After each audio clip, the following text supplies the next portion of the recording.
안녕하세요. 이렇게 인사를 드리자니 익명이지만 좀 쑥스럽네요. 저는 50대 평범한 여성입니다. 지금은 충청도에서 과수원하면서 혼자 지내고 있어요. 특별한 것도 남다른 것도 없이 그저 잔잔한 유수 같은 삶이죠. 제가 오늘 들려드릴 사연은 저에게 잊을 수 없는 아픔이자 상처인, 그럼에도 마주하고 극복해야만 했던 지난날의 이야기입니다.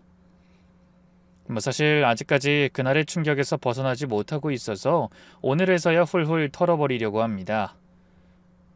저는 서울에서 태어나 자랐어요. 6남매 중 넷째였는데 위로 오빠 둘에 언니 하나, 밑으로 여동생 둘이 있었죠. 아버지와 어머니는 작은 가게를 하셨어요. 가난했지만 단란한 가정이었죠. 일찍 사회에 나와 일을 하던 저는 20대 초반에 지금의 남편을 만났어요. 선을 본 지 석 달 만에 초고속으로 결혼했죠. 그땐 뭐가 쓰여서 그랬는지 나이가 드니 기억이 가물가물하네요. 빨리 결혼해서 나만의 가정을 차리고 싶었거나 아니면 남편이 너무나 마음에 들었거나 둘 중 하나였겠죠. 남편은 그때 당시 저와 같은 지역에서 작은 정비소를 운영하던 성실한 사람이었어요. 결혼식은 동네 교회에서 소박하게 했고 신혼여행은 경주로 다녀왔죠. 불국사 앞에서 찍은 사진은 아직도 간직하고 있어요. 젊은 우리 모습이 참 풋풋하더라고요. 아직도 그날이 어제 일처럼 전부 다 생각이 나네요. 저는 남편이 살던 곳에 터를 잡고 바라던 단란한 가정을 일구게 됐어요. 결혼하고 몇 년이 지나 그토록 바라던 아들 민수를 낳았죠. 첫 아이라 얼마나 생생하고 기뻤는지 몰라요. 진통이 12시간이나 계속됐는데 아기 울음소리를 듣는 순간 모든 고통이 사라지더라고요. 간호사가 여기 멋있는 왕자님이에요 하면서 보여주는데 눈물이 주르륵 흘렀어요. 아들을 낳고 나서 둘째도 가지려고 했지만 쉽지 않았어요. 병원에 가보니 제가 원래 임신이 어려운 체질이래요. 한약도 먹고 좋다는 건 다 해봤지만 소용없었어요. 그렇게 민수가 외아들이 됐죠. 여보, 하나만 잘 키우자. 하나라도 제대로 키우면 되지 않겠어? 남편이 그렇게 위로해줘서 마음을 접었어요. 그래도 가끔 민수가 엄마, 나도 동생 있으면 좋겠어 할 때마다 가슴이 아프긴 했습니다. 엄마가 동생 낳아주고 싶은데 안 돼서 미안해 라고 했더니 괜찮아. 엄마, 난 혼자도 좋아 하더라고요. 그때 민수가 겨우 6살이었는데 그런 말을 하니 기특하기도 하고 마음이 아프기도 했죠. 민수가 초등학교 들어갈 무렵 남편이 큰 결심을 했습니다. 여보, 도시에서 이렇게 살아봤자 힘들고 어렵기만 해. 시골 가서 농사 지으면서 살자. 처음엔 반대했어요. 평생 도시에서 살았는데 무슨 농사를 짓냐고요. 하지만 이미 굳어진 남편의 고집을 꺾을 수 없었죠. 정비소를 정리하는 데만 석 달이 걸렸어요. 단골 손님들이 아쉬워하면서 가시는 곳에서도 잘 지내셔야 해요라고 인사해주니 남편도 결국 눈시울을 붉혔죠. 오랫동안 일한 곳이니 정이 많이 들었을 테니까요. 우리 가족은 그렇게 무작정 충청도에 있는 어느 한 마을로 이사했어요. 아는 사람도 없고 연고지도 없는 곳에 무슨 자신감으로 갔는지 모르겠어요. 역시나 처음엔 모든 게 서툴렀어요. 농사일도 모르고 시골 생활도 낯설고 동네 어르신들이 도시것들이 와서 뭘 하겠다고 하면서 비웃기도 했죠. 하지만 남편이 워낙 부지런하고 성실해서 조금씩 인정받기 시작했습니다. 물론 첫 해 농사는 완전 망했어요. 씨 뿌리는 시기도 놓치고 비료 주는 것도 잘못해서 수확이 형편없었죠. 그해 겨울은 정말 힘들었어요. 일도 없고 먹고 살 돈도 거의 떨어져서 남편이 동네 공사장에서 막노동을 했거든요. 여보, 미안해. 내가 시골 가자고 해서. 뭐가 미안해. 같이 결정한 거잖아. 내년엔 더 잘할 거야. 그렇게 서로 위로하면서 버텼어요. 그때 마을 이장님이 저희에게 먼저 손 내밀어 주셨죠. 다행히 그 덕에 농사 기술을 가까이서 배울 수 있었죠. 자네 젊은 사람들과 다르게 정말 열심히 하는구만. 내가 사과 농사 좀 알려줄게. 그때부터 본격적으로 사과 농사를 시작했어요. 이장님이 묘목 구하는 것부터 거름 주는 법, 가지치기까지 하나하나 가르쳐 주셨죠. 이 사과나무는 애들 키우는 거랑 똑같아. 정성 들인 만큼 보답하지. 그 말씀이 정말 맞더라고요. 이 정성껏 돌보니까 나무들이 쑥쑥 자랐어요. 그렇지만 처음 몇 년은 정말 힘들었어요. 새벽에 일어나서 밤 늦게까지 일하는데 그래도 수확은 신통치 않고, 한 해는 냉해를 입어서 사과가 다 얼어버린 적도 있었어요. 꽃이 필 때 갑자기 영하로 떨어져서 꽃이 다 죽어버렸죠. 그 해는 정말 먹고 살기 막막했죠. 엄마, 우리 이제 다시 도시로 가자. 여기 너무 힘들어.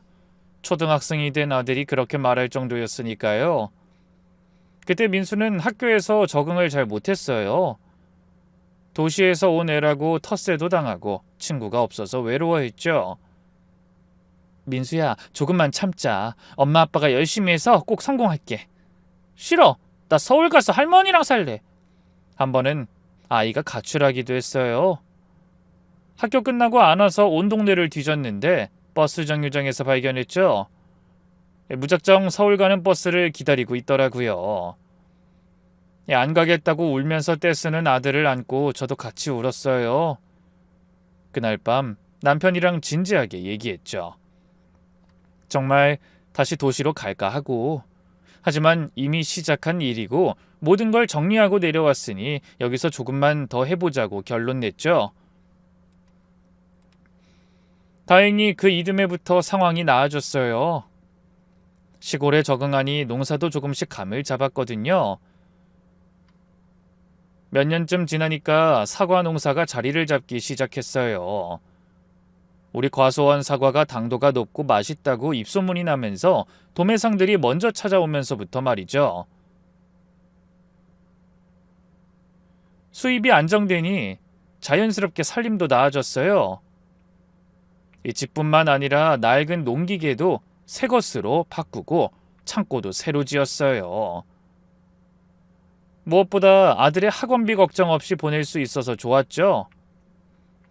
아이도 시골 생활에 곧 적응했어요. 처음엔 친구가 없어서 외로워했는데 나중엔 동네 아이들이랑 개울에서 물고기도 잡고 산에서 밤도 줍고 그러더라고요. 여름이면 매일 개울에서 수영하느라 까맣게 타면서 말이에요. 엄마, 오늘 메기 잡았어. 이만한 거. 진짜? 우리 민수가 낚시 천재네. 공부도 곧잘 했어요. 중학교에서 전교 10등 안에 들 정도였으니까요. 시골 학교라 학생 수가 적긴 했지만 그래도 대단한 거였죠. 고등학교에 올라가서는 시내로 통학했어요. 매일 새벽에 나가 밤 늦게서야 들어왔는데도 불평 한마디 안 했죠. 오히려 엄마, 나 때문에 일찍 일어나게 해서 미안해 라고 하더라고요. 그 말을 들으니 새벽에 도시락 싸는 게 하나도 안 힘들었죠. 우리 아들 서울 큰 대학 보내야겠네. 아이가 정색하며 아빠, 나는 농대 갈 거야. 과수원 물려받아야지 라고 하더라고요. 그 말에 남편은 걱정스러운 표정을 지었죠. 농사일이 여간 쉽지 않다는 걸 아니까요. 하지만 막상 대학 갈 때가 되니까 아이 생각도 자연스레 바뀌었나 봐요. 엄마, 나 경영학과 가고 싶어. 나중에 사업하고 싶어서. 그래, 네가 하고 싶은 거 해야지. 경영 배워서 나중에 과수원도 크게 키우면 되지. 왠지 모르게 조금은 섭섭했지만 아이 뜻을 존중했죠. 그렇게 아이가 국립대 경영학과에 합격했을 때 온 동네가 축하해줬어요. 이름난 명문대는 아니어도 꽤 높은 성적을 요하는 학교였고 사실 시골 마을에서 대학생 나오기가 쉽지도 않았거든요. 이장님이 우리 마을에서 대학생 난 게 10년 만이야 하시면서 술을 한턱 내실 정도로요. 대학 입학식 날 우리 아들이 어찌나 멋있던지 엄마 아빠 저 열심히 공부해서 꼭 성공할게요 하는데 주책맞게 눈물이 났어요. 대학 시절 아이는 정말 성실했어요. 학비 벌려고 과외도 하고 편의점 알바도 했죠. 민수야, 돈은 엄마 아빠가 보낼 테니까 공부만 해. 아니에요. 제가 벌어서 쓸 수 있는 건 제가 할게요. 부모님도 힘드시잖아요. 짐이 되고 싶지 않아요. 그런 아들이 어찌나 기특하고 또 미안하던지 방학 때마다 내려와서는 과수원 일도 도왔어요. 사과 수확철에는 아침부터 밤까지 일했는데도 힘든 내색 안 했죠. 제대하고 나서는 바로 취업 준비를 시작했어요. 성실함을 인정받아서인지 바라던 회사에 곧 합격했죠. 남편이 에이, 애가 좋은데 취직했는데 울기는 했지만 남편도 눈시울이 붉어져 있더라고요. 그렇게 서울 간 아들은 집에 자주 연락해줬어요. 주말마다 전화해서 안부 묻고 명절이나 기념일엔 꼭 내려왔어요. 올 때마다 아빠가 좋아하시는 떡 사왔어요. 엄마 화장품 샀어. 하면서 선물을 사왔고요. 그렇게 아들이 서울 생활을 한 지 몇 년이 지났을 때 문득 전화에 이렇게 말했어요. 엄마, 나 이제 결혼하고 싶어요. 만나는 사람 다음 주에 집으로 데려올게. 좋은 사람이야. 기다리던 그 일주일이 얼마나 길게 느껴졌는지 집 청소하고 이불 빨고 무슨 음식 해줄까 고민하고 남편은 아니 뭘 그렇게 호들갑이야 하면서도 마당 청소하고 대문 페인트 칠을 다시 하더라고요. 그렇게 시간이 흐르고 드디어 그날이 됐어요. 아들이 어여쁜 여자를 데리고 집으로 들어왔어요. 키는 작았지만 얼굴이 동그랗고 선한 인상이었죠. 스타일도 세련되고 무엇보다 표정이 밝아 예뻐 보이더라고요. 어머님, 아버님 처음 뵙겠습니다.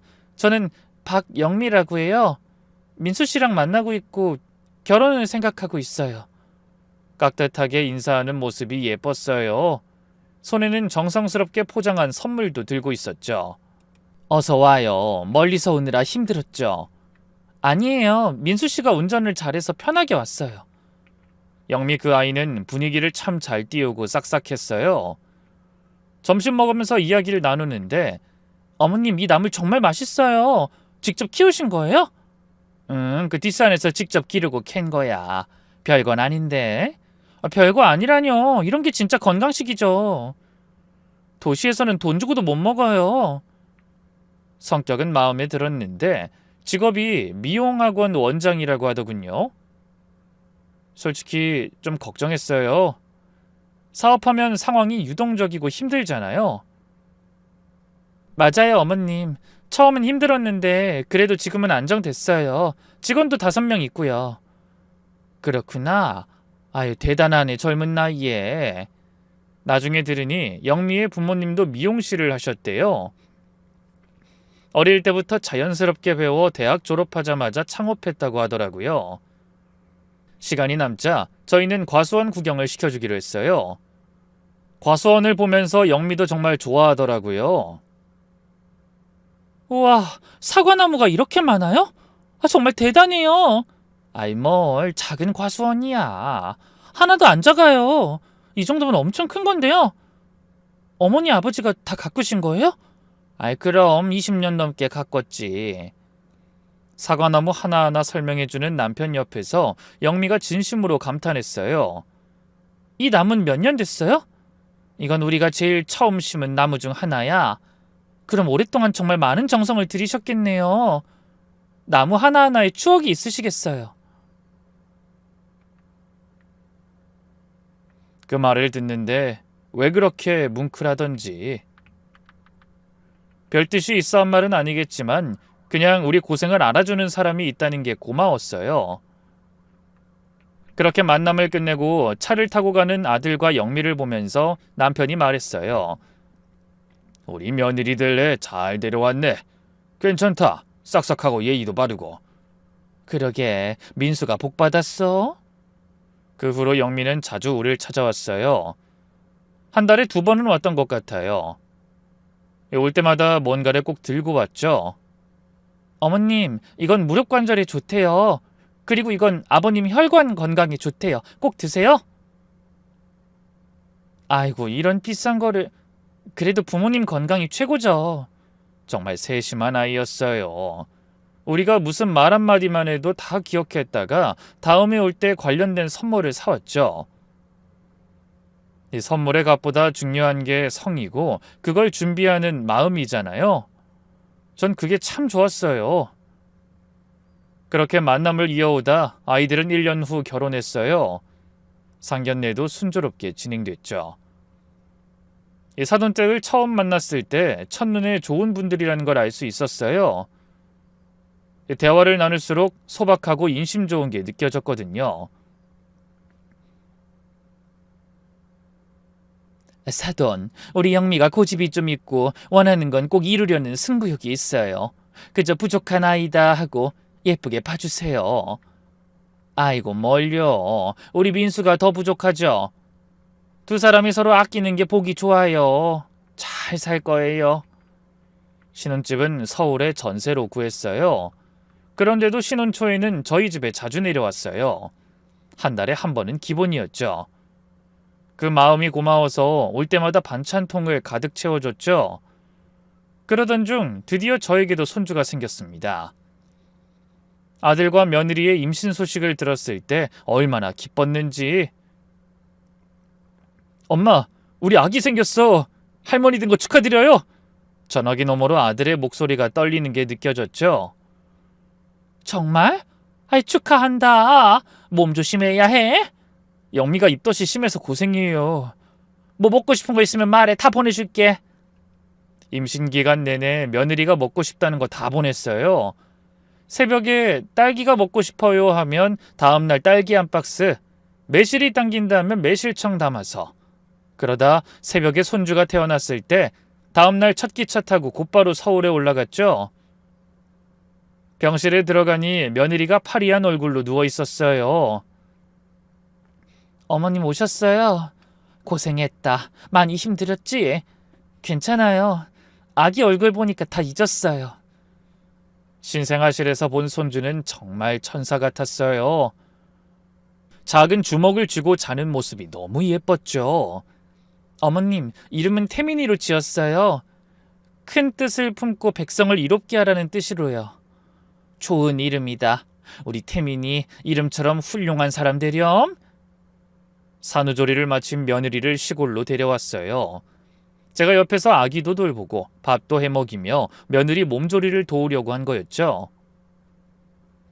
한 달간 정성껏 열과 성을 다해 돌봤어요. 새벽에 애 울면 제가 먼저 일어나 챙기면서요. 가끔 남편도 손주를 봐줬고요. 이 투박한 손으로 조심조심 안는 모습이 서툴지만 민수 어릴 적 생각이 나 웃기더라고요. 우리 태민이 할아버지가 나중에 트랙터 태워줄게. 지금도 가끔씩 손주 어릴 적 사진들을 꺼내봐요. 민수 어릴 때는 사는 게 어려워 사진을 많이 못 찍어줬는데 손주의 사진이 많으니까 좋더라고요. 이래서 사진을 많이 남겨둬야 하는가 보다 싶어요. 보기만 해도 그 순간의 기억들이 곧바로 떠오르잖아요. 2살 되던 해 여름, 손주가 시골에 한 달 있었어요. 며느리가 미용실이 너무 바빠서요. 태민이 좀 봐주실 수 있으세요? 해서 기꺼이 그랬죠. 그 한 달이 정말 행복했어요. 태민이랑 매일 과수원 산책하고 개울에서 물장구 치고 밤에는 마당에 돗자리 깔고 별 구경도 했죠. 모든 게 신기한 아이 덕분에 저도 세상을 새롭게 보게 됐어요. 그때 남편이 우리 태민이가 시골을 좋아하네. 나중에 여기서 같이 살까? 했어요. 태민이가 뭣도 모르고 좋다고 하는데 그게 얼마나 귀엽던지. 손주는 매년 분기별로 우리 집을 찾아 시간을 보냈어요. 평범하고 소박한 삶이었지만 행복했어요. 이대로만 살면 바랄 게 없다 싶을 정도로요. 그런데 어느 무렵 며느리가 조금씩 변하기 시작했습니다. 어머님, 제가 사업을 크게 확장하려고 해요. 좋은 기회가 생겼거든요. 제가 하고 있는 미용실을 프랜차이즈로 열려고요. 3개 정도요. 축하할 일이지만 이상하게 불안했어요. 그 많은 돈을 어디서 구하냐고 물으니 투자자가 있다고만 하더라고요. 그때부터 며느리가 바빠졌어요. 명절에 와도 일 전화만 받고 손주도 제대로 안 돌보는 것 같았어요. 예전에 살가운 모습은 사라지고 날카로워졌고요. 한 번은 설날에 왔는데 아침부터 전화통만 붙들고 있더라고요. 네, 그쪽 공사는 그렇게 진행하시고. 아니, 제가 직접 확인해야. 영미야, 명절인데 일 좀 내려놓고 쉬어. 어머님, 다음 주 오픈이라서 정신이 없네요. 그러더니 그날 저녁에 바로 올라가 버렸어요. 다행히도 사업은 잘 되는 것 같았어요. 정말 큰 미용실 3개를 열었다고 자랑했죠. 돈도 많이 벌기 시작했는지 명품 가방에 비싼 옷만 입고 다녔어요. 어느 날은 제주도 비행기표를 끊어준다고 했거든요.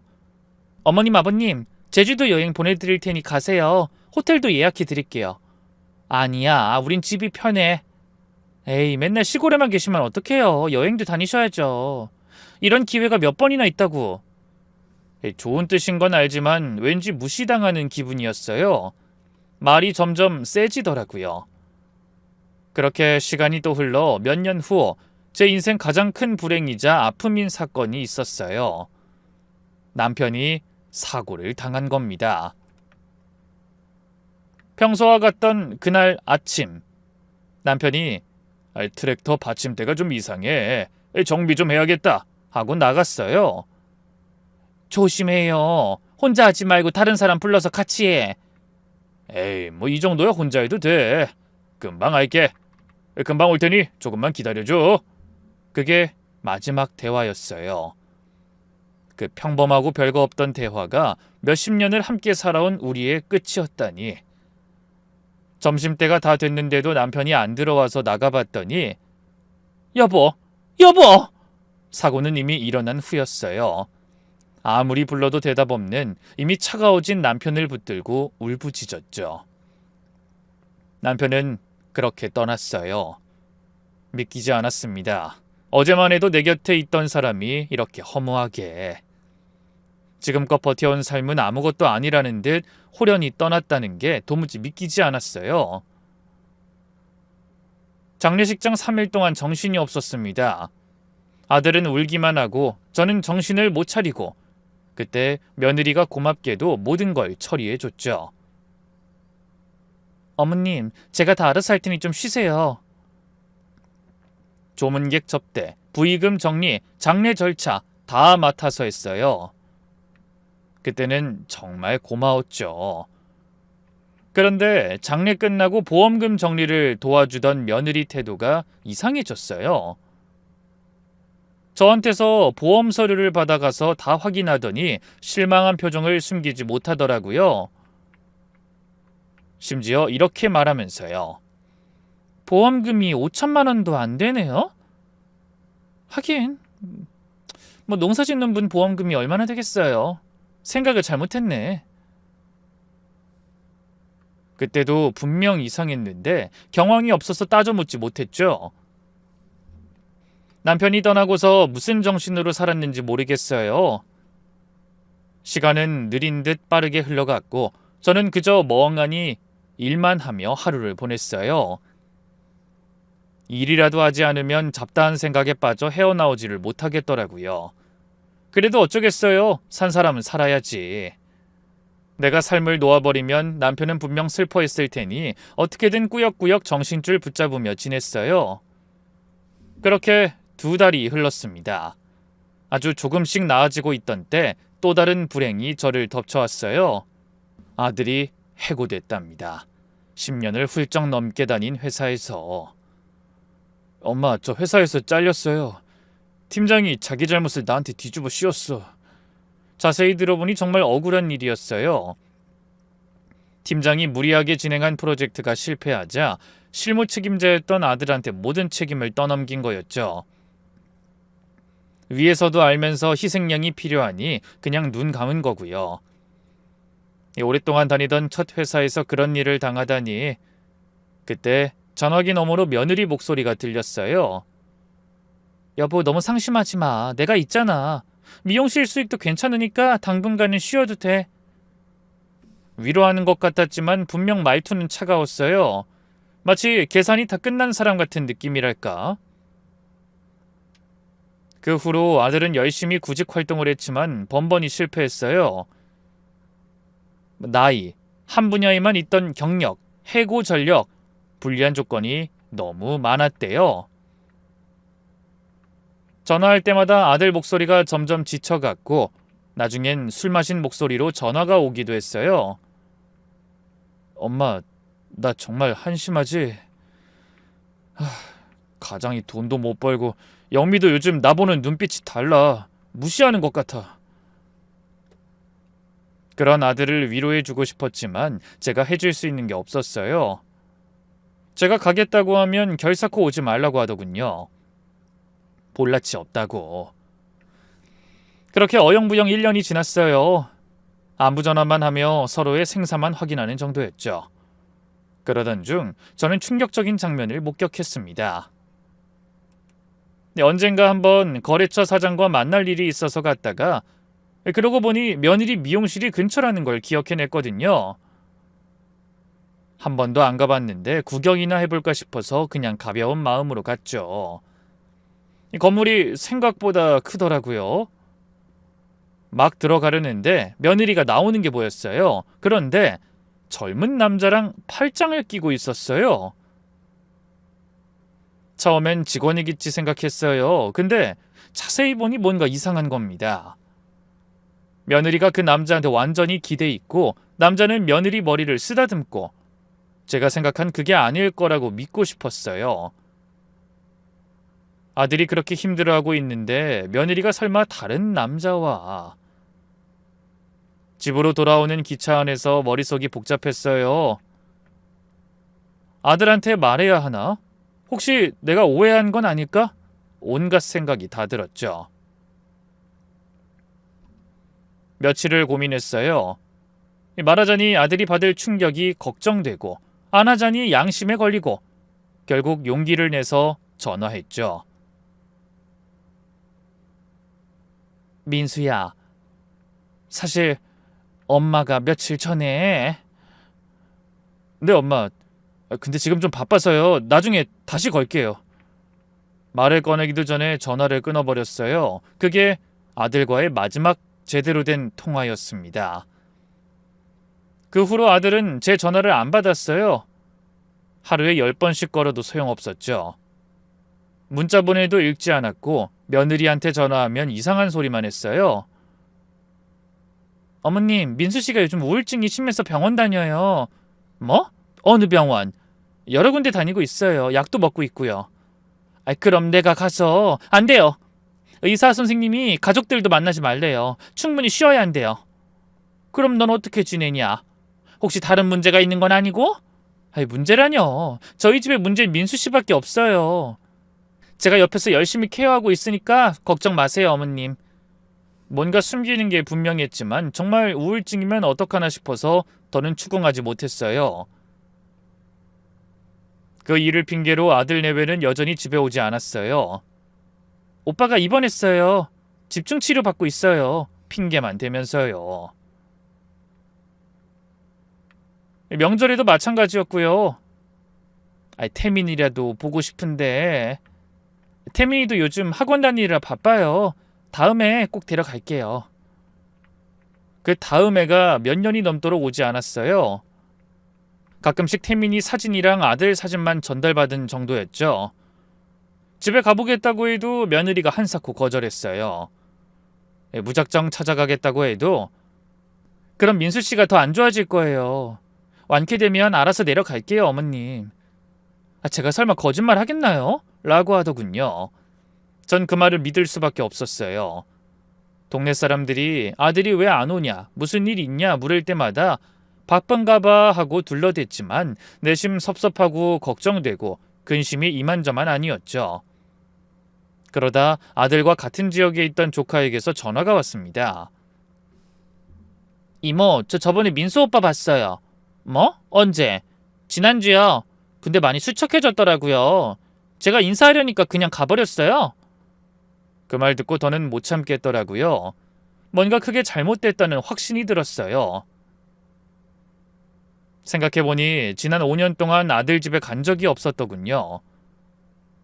그동안 남편이 떠나고 아들이 해고되고 얼굴도 못 본 채 연락만 주고받다가 나중엔 며느리를 통해서만 아들과 손주의 안부를 주고받았던 거죠. 이제 직접 가봐야겠다. 무슨 일이 있는지 확인해야겠다. 그렇게 결심하고 일부러 며느리한테 연락하지 않고 준비를 했어요. 짐을 쌀 때는 온갖 것을 다 넣었어요. 아들이 좋아하는 반찬들, 장조림, 멸치볶음, 갓김치, 그리고 그리운 우리 손주 태민이 선물도 잔뜩. 기차 타고 가면서 긴장됐어요. 아들이 정말로 문전박대하면 어쩌지? 혹시 이사 갔으면 별의별 생각이 다 들었어요. 겨우겨우 찾아간 아들 집 앞에 서서 심호흡을 하고 조심스럽게 초인종을 눌렀어요. 띵동. 기다렸는데 반응이 없었어요. 띵동. 집에 없나? 귀 기울여 들어보니 안에서 TV 소리가 들렸어요. 띵동. 세 번째 누르자 발소리가 들렸어요. 가벼운 발소리. 태민이구나. 가슴이 뛰기 시작했죠. 달그락. 닫혀있던 문이 열렸습니다. 그런데 문을 연 건 낯선 여자아이였어요. 조그맣고 예쁜 아이였어요. 분홍색 원피스에 양갈래 머리. 하지만 우리 태민이가 아니었어요. 누구세요? 아기가 어눌한 발음으로 물어봤어요. 순간 머릿속이 하얘졌어요. 여기가 우리 아들 집 맞나? 주소 확인하려고 뒤돌아봤는데 할머니? 아가야, 혹시 엄마 아빠 이름 알아? 아이가 고개를 저었어요. 그때 안에서 며느리 목소리가 들려왔습니다. 할인아, 누구야? 문 닫아! 발걸음 소리가 점점 가까워지더니 며느리가 나타났어요. 저를 본 순간 그 표정을 보는 순간 5년 동안 무슨 일이 있었는지 직감했어요. 며느리 얼굴이 하얗게 질렸다가 붉어지다가 결국 체념한 듯한 표정으로 바뀌더라고요. 들어오세요, 어머님. 무거운 발걸음으로 집에 들어서니 완전히 달라진 풍경이 눈에 들어왔죠. 예전에 있던 가족 사진은 하나도 없고 모르는 남자와 찍은 사진들만 걸려 있었어요. 거실 안쪽에는 분홍색 장난감들이 가득했고요. 현관에서 실내화로 갈아 신으면서 둘러봤는데 집 구조는 그대로인데 분위기가 완전히 달랐어요. 예전엔 아들이 좋아하던 물건들이 장식장에 있었는데 지금은 화려한 꽃병이랑 향초들이 놓여 있더라고요. 앉으세요. 차라도. 지금 이게 어떻게 된 일이니? 제 목소리가 떨렸어요. 며느리는 맞은편에 앉아 한참을 말없이 있다 입을 열었죠. 냉담하고 딱딱한 표정으로요. 저희 이혼했어요. 이혼? 언제? 2년 전에요. 2년이나. 가슴이 철렁 내려앉았어요. 그럼 그동안 아들은 어떻게 지냈단 말인가? 도대체 무슨 일이 있었던 거야? 며느리가 한숨을 푹 쉬더니 말하기 시작했어요. 하지만 그 내용은 제가 예상했던 것과는 정반대였죠. 어머님은 모르실 거예요. 민수 씨가 얼마나 변했는지. 회사 잘리고 나서 폐인됐어요. 매일 술만 마시고 저한테 화만 내고. 아이, 그래도 그렇지. 어려울 때일수록 부부가 힘을 합쳐야 하는 거 아니냐? 제가 소리를 높이자 아까 그 여자아이가 겁먹은 표정으로 방에서 나왔어요. 그때 집 현관문이 열리는 소리가 났죠. 젊은 남자가 들어왔어요. 제가 3년 전 아들과 연락이 끊어졌을 당시 며느리와 함께 있는 걸 본 바로 그 남자였던 겁니다. 저는 그 남자를 보자마자 직감했어요. 이건 그냥 이혼이 아니라 며느리가 외도했다는 걸. 너지? 네가 우리 아들 가정 파탄 낸 거지? 며느린 절 말리며 급히 그 남자와 아이를 밖으로 내보냈어요. 이따가 연락하겠다고 친절히 설명까지 하면서 말이에요. 뭔가 숨기는 게 분명했죠. 거실 시계 소리만 뚝딱거리는 무거운 침묵이 잠시 흘렀습니다. 저 사람은 제 대학 선배예요. 미용실 투자자기도 하고요. 민수 씨랑 이혼하고 나서 만난 거예요. 그전엔 아무 관계도 아니었어요. 거짓말하지 마라. 내가 똑똑히 봤어. 3년 전에 미용실 앞에서 팔짱 끼고 다니는 거. 순간 며느리 눈이 휘둥그레졌어요. 마치 뒤통수를 맞은 것 같은 표정이었죠. 찻잔을 들던 손이 미세하게 떨리는 게 보였어요. 어머님 보셨어요? 목소리가 갈라졌어요. 제가 모든 걸 알고 있다는 걸 깨달은 순간이었죠. 그래, 다 봤다. 대낮에 남들 다 보는 데서 말이야. 저 남자랑 그때부터였니? 그 전부터 그런 사이였던 건 아니고? 며느리가 입을 꾹 다물고 있자 저는 더 강하게 나갔어요. 사돈에게 전화하는 척하면서 핸드폰을 꺼냈죠. 말 안 하면 사돈한테 다 얘기할 거다. 지금 아니어도 내가 직접 찾아가서 다 말하면 돼. 네 부모님이 이 사실을 알면 얼마나 실망하실까? 그렇게 자랑스러워하던 딸 자식이 유부녀 몸으로 바람 피우고 다녔다는 걸 알면 쓰러지실 거다. 어머님 그건 아니에요. 제발. 엄마 심장 안 좋으세요. 그래서 민수 씨 일도 지금 상황도 말 안 했다고요. 며느리가 급히 일어나서 제 손을 잡았어요. 얼굴이 새파래졌죠. 역시 부모님이랑 경찰 얘기가 나오니 당황하더라고요. 아들 잃은 애미가 지금 뭘 따지겠니? 아니면 이 자리에서 경찰에 신고하면 돼. 민수 실종 신고하고 네가 의심스럽다고 증언할 거다. 솔직히 말하면 용서할지 말지 생각해보마. 그러니까 어서 말해. 이게 다 어떻게 된 일인지. 언제부터 저 남자랑 관계를 가진 거야? 저 애는 누구 애고? 며느리가 주저앉듯이 소파에 털썩 앉았어요. 한숨을 푹 쉬더니 고개를 떨구고 말하기 시작했어요. 모든 것을 체념한 듯이요. 미용실 프랜차이즈 준비할 때부터예요. 처음엔 투자자로 만났는데 처음엔 정말 사업 파트너였어요. 저 사람 미용업계에서 성공한 사업가거든요. 제 실력을 알아봐주고 투자하겠다고. 그래서 같이 일하다 보니 사업 얘기도 통하고 제 꿈도 응원해주고 그러다 보니 어느새 마음이 통했어요. 저는 더 이상 참지 못하고 며느리의 뺨을 때렸습니다. 그리고 그동안의 울분을 담아 소리쳤죠. 유부녀가! 남편 있는 여자가 그게 할 짓이니? 지금 그게 인간이 할 짓이냐고! 민수는 그 사실 알았어? 제가 미용실 일로 늦게 들어오니까 민수 씨도 의심했어요. 계속 추궁하고 핸드폰 확인하고 한 번은 미용실까지 따라왔어요. 그래서 끝까지 부인했는데 그러다 들킨 거구나. 네. 저 사람 아이를 임신한 거예요. 민수 씨는 가뜩이나 의심하고 있었으니 친자 검사를 하자고 하더군요. 제가 당황하니까 다 눈치챘죠. 민수 씨는 제가 정리할 거라고 믿었어요. 저도 이렇게 충격적인데 우리 민수는 얼마나 충격받았을까요? 가슴이 찢어지는 것 같았어요. 분명 착한 며느리였는데 다 안다고 생각했던 가족이었는데 저는 아는 게 하나도 없었어요. 아는 줄 알았지만 사실 아무것도 모르던 거예요. 그게 언제였는데? 어차피 속여봤자 조금만 캐내면 금방 알 수 있다. 솔직히 말해. 5년 전이요. 무려 5년 전.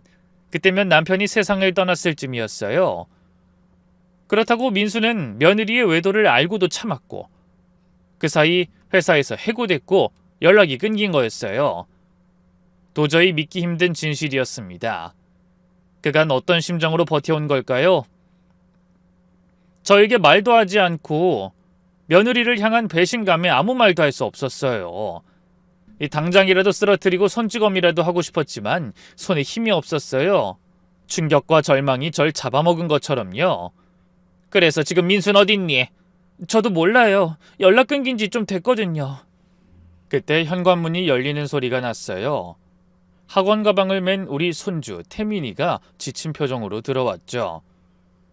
현관에서 신발을 벗다 거실에 있는 저를 발견했는데 순간 태민이 눈이 커졌어요. 누구세요? 설마 할머니? 제가 맞다고 할머니한테 오라고 하자 태민이가 가방을 그대로 떨어뜨리고 달려왔습니다. 제품에 뛰어들면서 눈물부터 흘렸는데 어깨가 다 젖을 정도였죠. 품에 안긴 태민이가 온몸을 떨면서 흐느꼈어요. 할머니 진짜예요? 매일 꿈에서 할머니 봤는데. 그래 태민아 할머니야.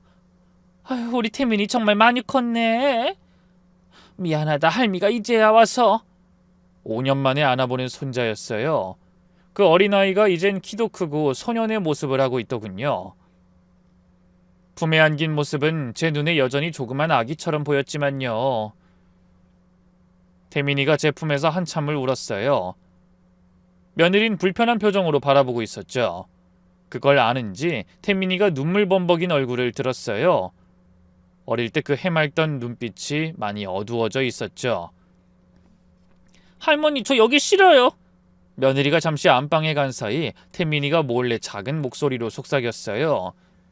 며느리가 듣지 못하게 조심스럽게 말하는 게 가슴 아팠죠. 왜? 엄마가 태민이한테 잘 안 해줘? 엄만 동생만 챙겨요. 밥 먹을 때도 할인이 먼저, 뭐 살 때도 할인이 것만. 새아빠도 저를 투명인간 취급해요. 말도 안 걸어요. 가끔 제가 인사해도 못 들은 척하고 차라리 혼자 있는 게 편해요. 그때 안방에서 나온 며느리가 날카로운 목소리로 끼어들었어요. 태민아 무슨 소리 하는 거야? 네가 먼저 아빠한테 마음을 안 여니까 그런 거잖아. 마음을 어떻게 열어? 날 싫어하는 게 보이잖아. 그 조그만 아이가 며느리한테 대들었어요. 그만큼 쌓인 게 많았나 봐요. 저번에 가족여행 갈 때도 나만 빼고 가려고 했잖아요. 외식할 때도 일부러 나 없을 때 가고. 그건 네가 학원 때문에 못 간다고 해서. 거짓말 나도 다 알아요. 태민이가 울면서 소리쳤어요. 며느리는 할 말이 없었는지 입을 다물었죠. 마음이 너무 아팠어요. 저는 며느리에게 잠깐 방으로 들어가 있으라고 말했습니다. 며느리가 보이지 않자 그제야 태민이도 솔직한 마음을 털어놨죠. 할머니, 아빠 집에 가고 싶어요. 엄마가 안 보내줘요. 아빠 보고 싶다고 하면 네 아빠는 널 키울 능력이 없어라고만 해요. 가면 너도 망가진다라면서요. 그래, 아빠를 본 게 언제가 마지막이야? 작년부터 못 만났어요. 아빠가 어디 사는지도 몰랐어요. 전화번호도 바뀌었대요. 그 말을 하고 태민이가 자기 방에 들어갔다 나왔어요. 저에게 작은 쪽지 하나를 주더군요. 그래서 제가 찾아냈어요. 엄마 서랍 뒤져서 저 혼자선 갈 수 없었어요. 종이에는 파주의 한 주소가 적혀 있었어요. 태민이가 제 손에 그 종이를 꼭 쥐어주면서 간절한 눈빛으로 말했죠. 할머니, 아빠 만나면 저 데려가 달라고 해주세요. 제발요. 저 아빠랑 살고 싶어요. 태민이가 흐느끼면서 말했어요. 그 모습을 보니 마음이 찢어지는 것 같았죠. 어린아이가 얼마나 외로웠으면 이렇게까지 할까요? 저는 꼭 데리러 오겠다고 약속하고 나올 수밖에 없었습니다. 며느린 아들의 위치를 모른다고 거짓말했던 것이니 저는 뭔가를 묻거나 기대할 수 없었어요. 당장은 태민이가 준 주소로 아들을 찾는 게 급선무였죠. 저는 태민이에겐 급히 용돈을 쥐어주고 며느리에겐 내 손주를 괴롭히거나 홀대하면 더는 가만히 있지 않겠다고 경고하다 집을 나섰습니다. 다음날 아침 일찍 태민이가 몰래 준 쪽지를 들고 파주로 향했어요. 밤새 태민이의 간절한 눈빛이 계속 떠올랐죠. 할머니, 아빠 데려와 주세요. 라던 그 목소리가 귓가에 맴돌았어요. 파주역에서 내려 버스를 타고 한참을 갔어요. 점점 변두리로 가면서 동네가 낙후되어 갔죠. 버스에서 내려 좁은 골목길을 걸어 들어가니 재개발을 기다리는 듯한 낡은 원룸촌이 나타났어요. 우리 아들이 이런 곳에서. 가슴이 먹먹해졌어요. 쓰레기가 여기저기 널려 있고 건물벽은 곰팡이로 시커멓게 변해 있었죠. 집을 찾아 좁은 계단을 올라갔어요. 계단에서는 담배 냄새와 곰팡이 냄새가 뒤섞여 숨쉬기가 힘들었죠. 문 앞에 서서 한참을 망설였어요. 문 너머로 TV 소리가 희미하게 들렸죠.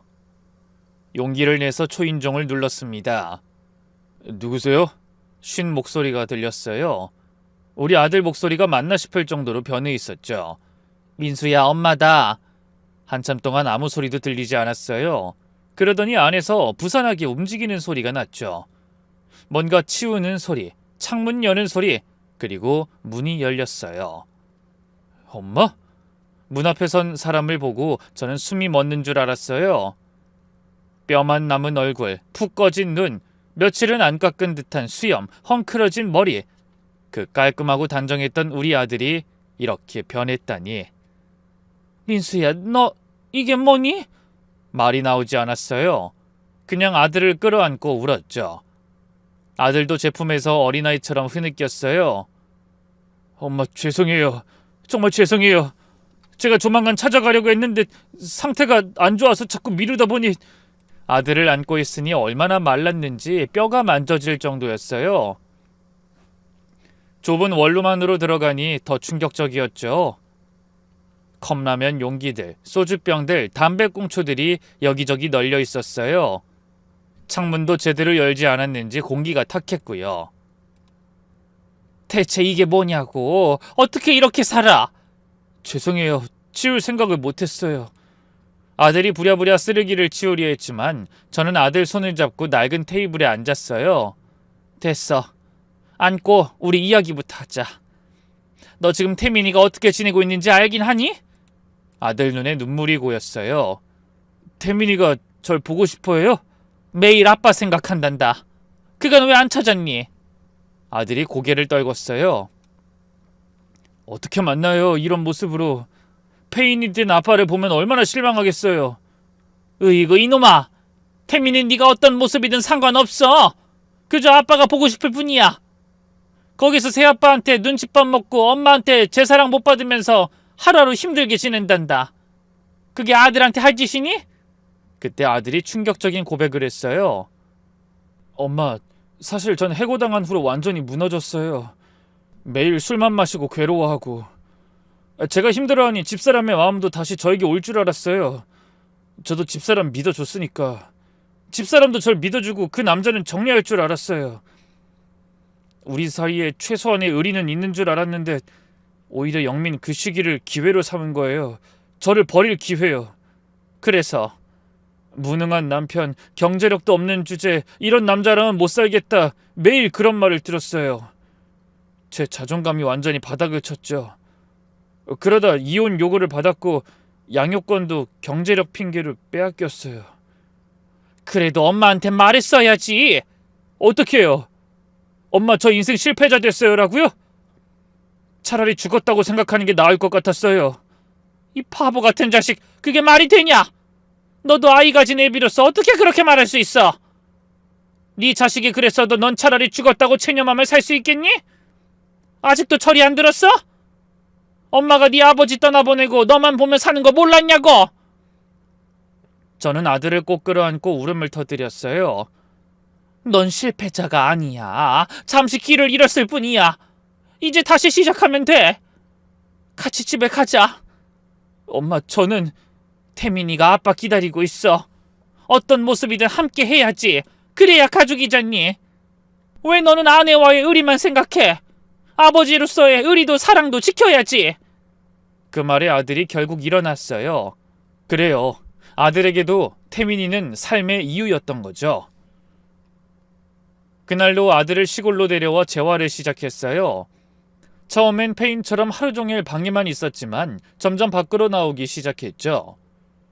신선한 공기를 마시고 햇볕을 쬐고 과소한 일을 도우면서 조금씩 생기를 찾아갔어요. 아들이 어느 정도 회복되자 저는 태민이를 데려오고 며느리에게 복수할 계획을 세웠어요. 며느리를 그냥 넘어갈 수 없었죠. 우리 아들과 태민이를 그렇게 만든 죗값은 받아야 했으니까요. 먼저 제가 아는 세무사님을 찾아갔어요. 남편 살아있을 때부터 세금 관련해서 도움을 많이 받았죠. 아들이 말하길 며느리의 미용실이 체계적이지 않고 아는 사람들만 고용해서 며느리 혼자 모든 걸 경영하고 일구고 있다고 했거든요. 아들 말을 토대로 며느리가 세금 관련해서 불법을 저지른 건 없는지 캐내기 위함이었죠. 제 이야기를 듣고 세무사님이 고개를 끄덕였어요. 본인이 직접 문제 삼고 제보하겠다고 했죠. 그러다 2주쯤 지나 세무사님한테 연락이 왔어요. 이전에 한 제보가 제대로 먹혔어요. 조사해보니 매출 축소 신고가 상당하네요. 직원들 4대 보험도 제대로 안 냈고요. 현금 거래가 많아서 탈세한 흔적도 있다네요. 곧 세무조사 들어간답니다. 속이 시원했어요. 하지만 그것만으론 부족했죠. 더 확실한 복수를 하고 싶었어요. 일부러 며느리가 장사하던 지역에 가서 온 가게 사람들에게 마치 떠도는 소문을 들은 것처럼 며느리 불륜 사실을 퍼뜨리기 시작했어요. 자료를 남기면 걸릴 수도 있으니 일부러 이야기를 남긴 거죠. 가게가 크다 보니 소문은 금방 크게 돌았고 그 일로 미용실은 큰 타격을 받았어요. 제가 가보지 않은 가게를 찾아갔을 땐 이미 그곳도 소문을 알 정도였거든요. 거기다 때마침 세무조사까지 들어가니 며느린 정신이 없었겠죠. 나중에 들으니 추징금이 수억 원이 나왔대요. 탈세 규모가 생각보다 컸던 거죠. 한 달쯤 지나서 태민이에게 전화가 왔어요. 할머니, 우리 이사 가요. 작은 집으로요. 왜 갑자기? 엄마가 가게를 정리한대요. 돈이 없다고. 속으로 쾌재를 불렀지만 태민이한테는 모른 척했어요. 태민아, 넌 괜찮니? 네, 전 괜찮아요. 어차피 다들 저한테 관심 없으니까요. 그러면서 태민이가 더 중요한 얘기를 했어요. 근데 할머니, 아저씨도 이제 우리 집에 안 와요. 엄마가 요즘 힘들어서 짜증이 늘었거든요. 저한테도 맨날 화냈는데 얼마 전에 아저씨한테 동네에 이상한 소문 낸 거 아저씨냐고 묻고 혹시 다른 여자 생긴 거냐면서 화냈거든요. 그때 이후로 안 오고 있어요. 엄만 여전히 맨날 전화로 화내고요. 아저씨가 그래서 할인이도 데려갔어요. 역시 불륜으로 시작한 관계는 오래가지 못하는 법이죠. 한번 불륜을 저지른 상대가 다른 사람을 쉽게 만날 수 있다는 불신과 편견이 생길 테니까요. 하지만 제일 중요한 복수가 남아 있었어요. 바로 태민이를 되찾는 것이었죠. 아들이 시골에서 조금씩 회복하는 동안 저는 변호사를 찾아갔어요. 양육권 변경에 대한 상담을 하려고요.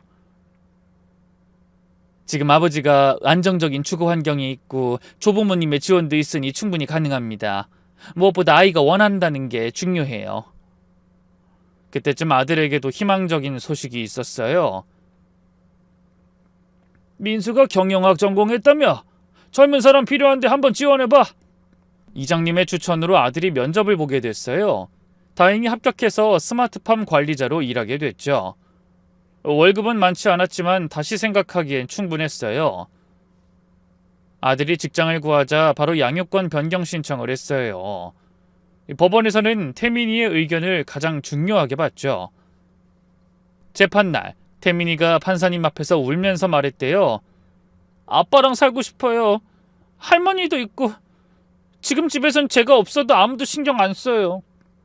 전 그냥 눈에 가시예요. 아이의 증언을 들은 판사님도 마음이 아팠는지 여러 질문을 통해 태민이의 진심을 확인했대요. 결국 법원은 양육권을 아버지에게로 변경하는 판결을 내렸습니다.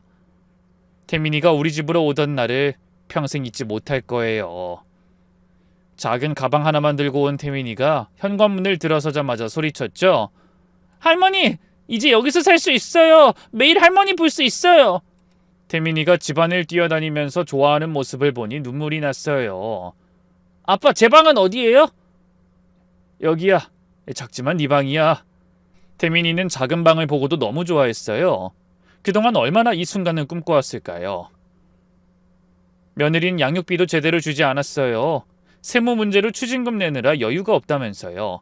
하지만 우린 개의치 않았어요. 우리끼리도 충분히 행복했으니까요. 태민이는 시골 학교에 금세 적응했어요. 할머니, 여기 애들 진짜 착해요. 전학 첫날부터 친구가 생겼어요. 잘 됐네. 친하게 지내야 한다.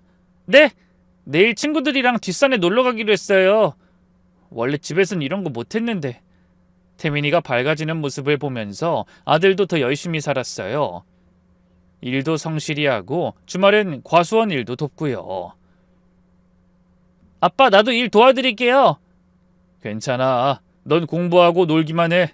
아니에요. 저도 가족이니까 도와야죠.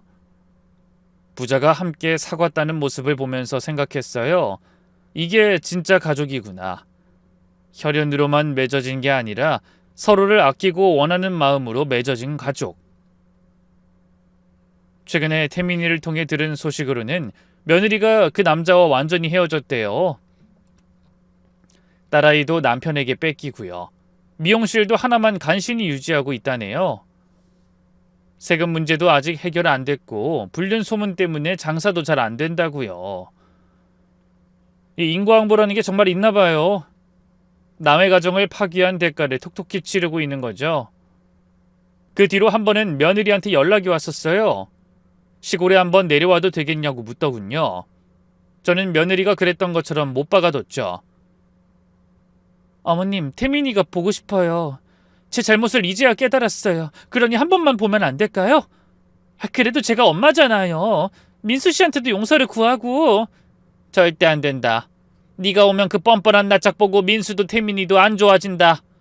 너 이제 엄마도 아내도 아니고 그냥 남이니까 알아서 잘 살자. 무탈해라. 그게 제가 마지막으로 한 이야기였죠. 다가온 명절엔 정말 뜻깊었어요. 몇 년 만에 온전한 차례상을 차렸거든요.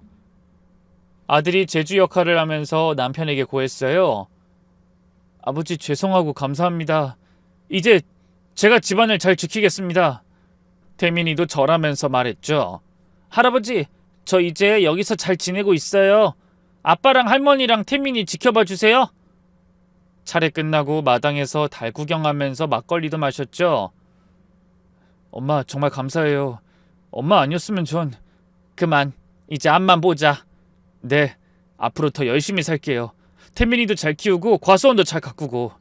그 말에 모든 걸 잃고 절망했던 아들이 이렇게 다시 일어섰다는 게 감격했죠.